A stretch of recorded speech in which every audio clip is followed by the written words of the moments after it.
Welcome back. I have taken up this task of the Ultimate Redraft 2003.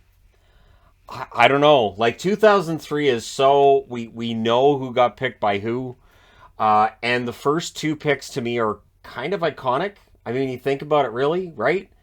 It as much as I would like to, say, oh, maybe these guys should go first, maybe Bergeron should go first. I I I can't not go with Marc Andre Fleury. And it's just maybe that's a blind spot in this. I know there will be people that look at this in the comments and say, "Oh, are you kidding me? How could Marc Andre Fleury go first over everybody else?" Well, Marc Andre Fleury is going to be in the Hall of Fame. We can all agree he's first ballot, right? This is a draft that has 16 players who've played 1,000 games or more, and there are a couple who still might reach 1,000 games. There are 8 players with 300 plus goals. There are 4 players with 900 plus points. Marc Andre Fleury has 3 cup rings and a Stanley Cup final appearance with the Vegas Golden Knights. I really don't think that if you took Pittsburgh, put them back into 2003, knowing then what we know now, I don't think they would have picked differently. Also, at second, and again, this is where it gets tricky. I'm staying with Eric Staal at second. I'm not changing that. Eric Staal by games played is still number 2 out of that draft class. He is a player that he's getting another chance to come back and play, right? He's got a tryout for this fall. Whether he makes it or he doesn't, I still think Eric Staal, for what he did for Carolina in 06 when they won the Stanley Cup, if the Carolina Hurricanes are making that draft pick now, I think it's still Staal. The change comes in at 3, where we saw Nathan Horton taken at 3. I don't think Nathan Horton goes at 3. I think this is where Bruins fans are going to get mad at me.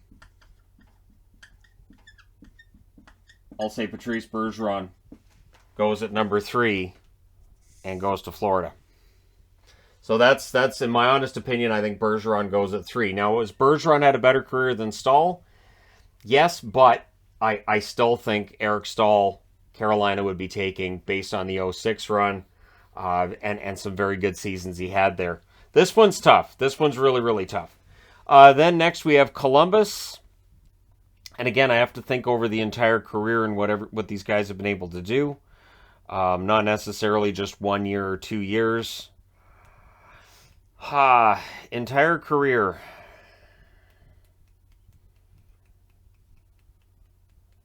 I don't know that I put him there.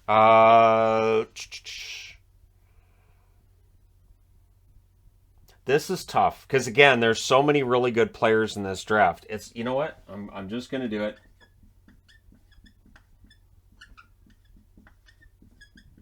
There. Now do we feel better? I took Shea Weber at 4th. This is where people are going to be like, no, Shea Weber's stupid hockey guy. He doesn't go at 4th. It's stupid hockey guy. I don't understand why. And again, this is a tough draft. But Shea Weber at 4th, pretty fantastic defenseman, nice long career. Next up, now they took Thomas Vanek. I'm going to say they don't take Thomas Vanek here. And it's Joe Pavelski. So there's another center. So when we talk about centers moving up in the draft, who knows? Maybe this draft kind of shows why. That Pavelski, who was taken 205th overall, Bergeron, who was taken 45th overall, they end up going 3rd and 5th now in this draft in a redraft. So maybe this is one of those, hey, that's why they take centers early, isn't it? Next on the board for San Jose, do I commit heresy here? Do I commit heresy or no? You know what? I'm not going to.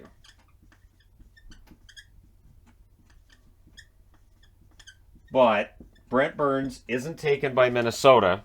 Brent Burns isn't taken at 20th. Burns is taken here by San Jose. So cuts out that whole needing to trade Charlie Coyle to get him. They just draft Brent Burns straight out. So I'll go with Brent Burns going in that spot in the draft. After him, for Nashville, another center. Moving up in the draft. Look at that. Ryan Getzlaf. So Getzlaf was 19 originally. Now he moves up to 7th in this draft. And just think about that. Getzlaf is 7th in a redraft of 2003. It's a stacked draft. It's an absolutely stacked draft. Next on the board. There's so many good careers here. So many. Yeah. Another center. Moving up. Although he was originally a number 11 pick. I'll have Jeff Carter, taken by the Atlanta Thrashers, who had a good draft. They get Coburn in the first round, but they drafted late in the draft. They drafted to Toby Enstrom. They drafted him 239th. Byfuglien would become a member of the Atlanta Thrashers. He was drafted 245th by Chicago that year. So again, it's a really deep draft. Jeff Carter ends up going to Atlanta, which of course Philly fans will be like, I don't think so, but it happens. Jeff Carter ends up in Atlanta. Next on the board, I cannot deny Corey Perry. Corey Perry, of course, a winger, going to Calgary at number 9. Perry is a guy who was drafted 28th overall. He's had his ups and downs along the way, but I cannot deny how darn good he was in his prime, at his peak. And so I'll have Corey Perry at that spot in this redraft. Which leaves me at 10. At 10,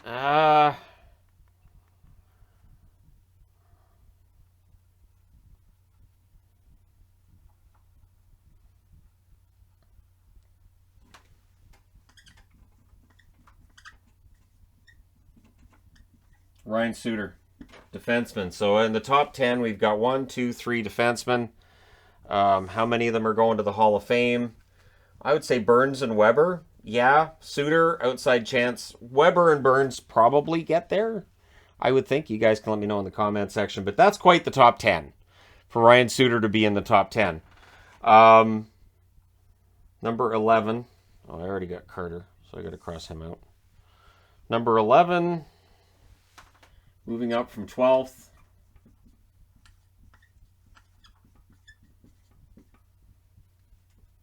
No, that would be wrong. Stupid hockey guy. Can't spell Parise. Yeah, Zach Parise. Zach Parise goes to Philadelphia. Moves up from 17 to 11 in this draft. Pretty solid career all the way through for Parise. Of course, he gets bought out by Minnesota last year. But still, over the length of his career, he's been absolutely fantastic.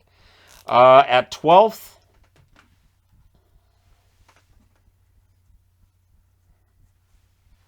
now I could get creative here. New York Rangers.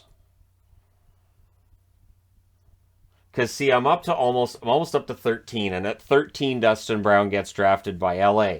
So it's a question of, can I find somebody to put at 12 who realistically would have been drafted ahead of Dustin Brown in a redraft? I could maybe make an argument for Kessler as a two-way forward, especially defensively. Maybe for Mike Richards, again at his peak. I cannot make the argument for Louis Eriksson. I cannot. Louis Eriksson's career, very good, but yeah, some sketchy parts in there for sure. You know what?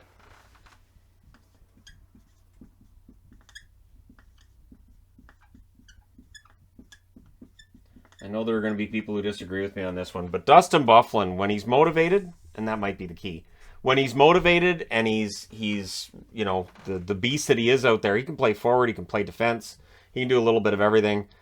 Intimidating, huge player, and yeah, I think Byfuglien goes there, meaning that at 13... Now, somebody wants to get upset about Byfuglien being ahead of Brown. I really think you should email. None of this really matters because it's just a fun list for the sake of having a fun list at thg.gov.au. So, and just let them know that I sent you. So, yeah, Dustin Brown at 13 ends up going to LA. At 14...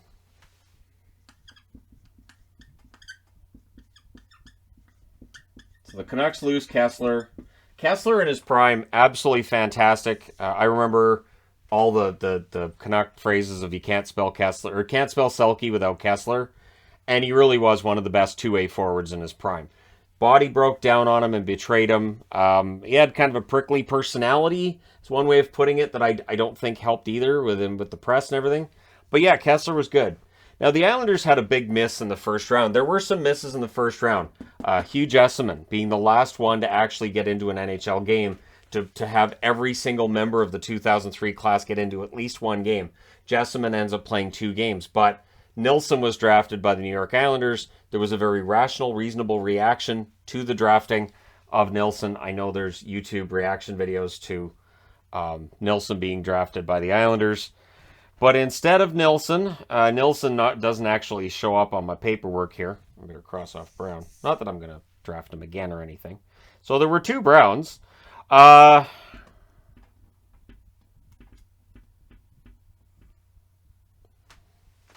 going to have the Islanders go with a goaltender.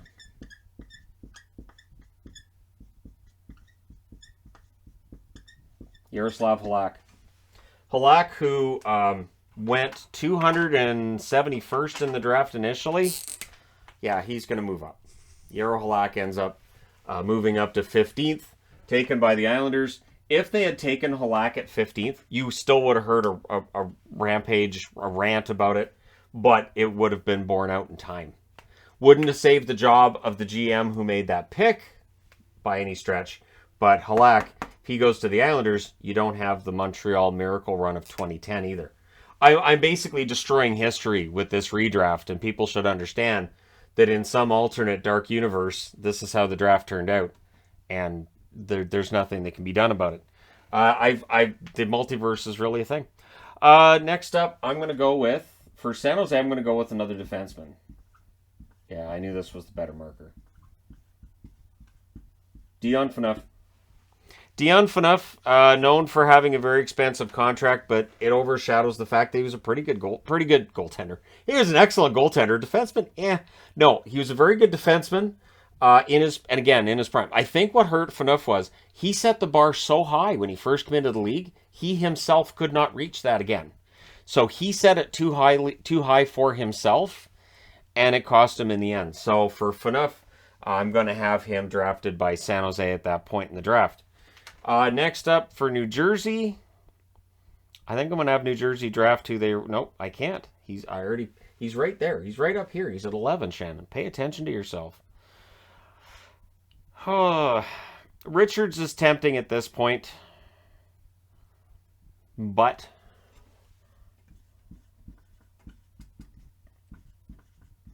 Now, this is where it gets kind of tough because Corey Crawford, I'm going to have him go there. Underrated goaltender, I think, throughout his career. Didn't break through with Chicago as early as I think he could have with another team. They definitely held him in the AHL longer than I thought they necessarily had to.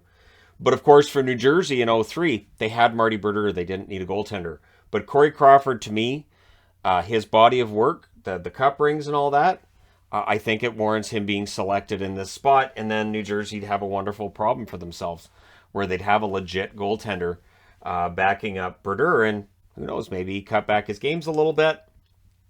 Might have prolonged his career a little bit. Yeah, no. He would not have handled well the idea of that maybe he wouldn't play quite as much. I don't think he would have liked that at all. Number 18.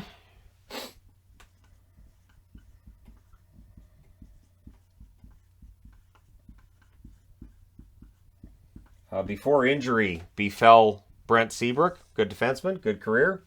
Number 18 on the board. Again, all of these players have had very long careers. Some of them still active. And it's 19 years ago this draft took place. This is a remarkable draft.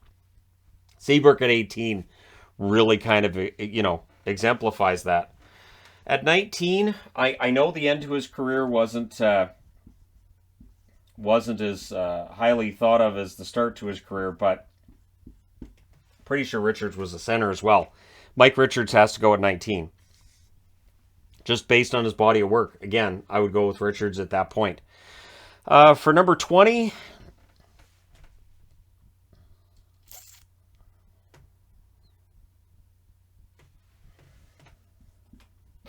another goaltender. So I talked about this in the last the last redraft. Goaltenders. Jimmy Howard, goaltender. He was originally drafted at number 64. Crawford was drafted at 52. Halak at 271. Yeah, goaltenders might warrant more first-round looks than what we see in the draft. So Jimmy Howard goes 20th to the Minnesota Wild, which brings us to Boston. I'm half tempted to have them draft Louis Eriksson, but they're not going to. Looking at the body of work again over somebody's entire career.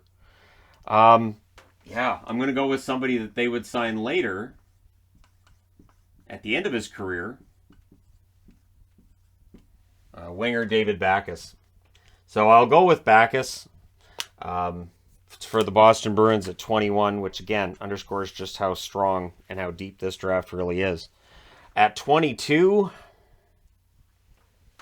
for the Oilers, I'm going to go with a shutdown defenseman. And again, you guys can let me know that my picks are wrong. You can email the address I told you earlier. Originally drafted 168th overall was Mark Mathot. I'm going to have him go in the first round in this one. As for if he watches this, Mark, I know that you're going to send me the money in the check you promised, right? All right. I really am looking forward to that check. We could use it. All right. Then at the next pick, I've got him written twice. Can't have that. That wouldn't work. Can't draft him twice. Yeah. Vancouver Canucks, and this is a player who eventually became a member of the team as well. Thomas Vanek. And of course, when they traded him, I had a very reasonable, rational reaction to the trade that came back. They got bodies for him. Thomas Vanek to Vancouver at 23. Again, you guys can let me know how wrong I am. Stupid hockey guy in the comments. Whatever you'd like. It's all fine. It's all good. I appreciate it. It's all engagement. Engagement's what matters. Next up, another goaltender. Brian Elliott was drafted in this draft at 291st.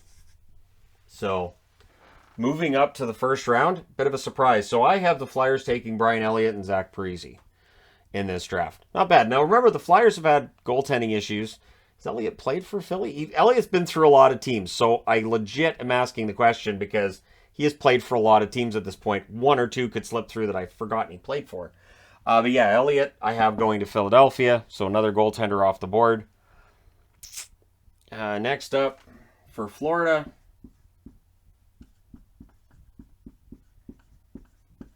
Louis Eriksson. Louis Eriksson, again, had a very quiet end to his career. But prior to Vancouver signing him to that boneheaded contract, he actually was a really good goal scorer throughout most of his career in Dallas, in Boston. I say that as a fan of both Dallas and Boston. Just did not work in Vancouver. And then in Arizona, it showed that there really wasn't anything left. So sadly, it was a very quiet end. But based on what he's done in his entire career, I still think you have him in the first round. Which I think crosses off everybody on that side of the paper. It sure as heck does. So we're getting into guys where their careers are close. Some of the careers are a little bit shorter than others. So LA has back-to-back picks.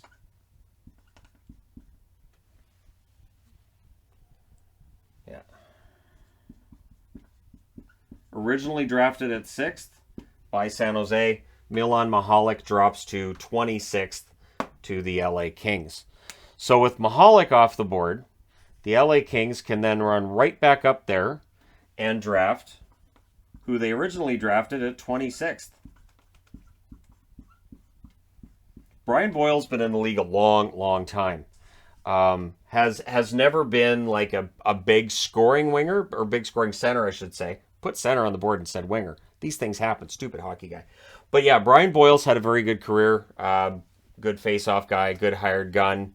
That's basically what it is at this point in his career. You need somebody, you have an emergency. Boyle's probably out there as a free agent. You just go out and get him. And he does his job, and he does it well. So Boyle, I still think, ends up going in the first round, drops one spot from where he went originally. 28th. This one's tough, and honestly, he drops because his career was a lot shorter than it should have been due to injuries. and I hate that. I really do. But Nathan Horton goes at 28th to the Ducks. So I have Horton to the Ducks. I have Mike Richards to the Ducks. And again, Horton's career being shortened by injury is just, it's a tough way to go. But based on how their careers all went, I'll have Horton go at this point. Which again, you guys can let me know how wrong I am, because that's the whole name of the game. 29th. Yeah, I'll put him at 29th. Oh, look, he played for Ottawa too. Originally drafted 8th by the Atlanta Thrashers, whose jersey I am wearing. Braden Coburn, defenseman, Ottawa Senators. So Coburn, I have him going at 29th. He's still in the first round of the draft, meaning I just have 30th left. Be honest, I'm picking between Brad Richardson, Kyle Brodziak, Toby Enstrom, Lee Stempniak, Matt Molson, and Clark MacArthur. Clark MacArthur, of course, injuries shortened his career. Matt Molson had some very good years there. So did Toby Enstrom. He got a lot more hate than I thought he deserved. And he was a Thrasher. If he'd been drafted by the Blues, who knows, right?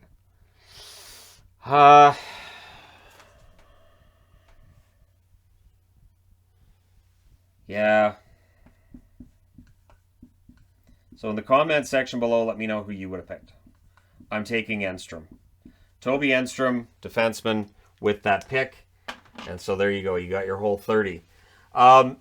This, of course, would have changed everything if these draft picks had been done in this order.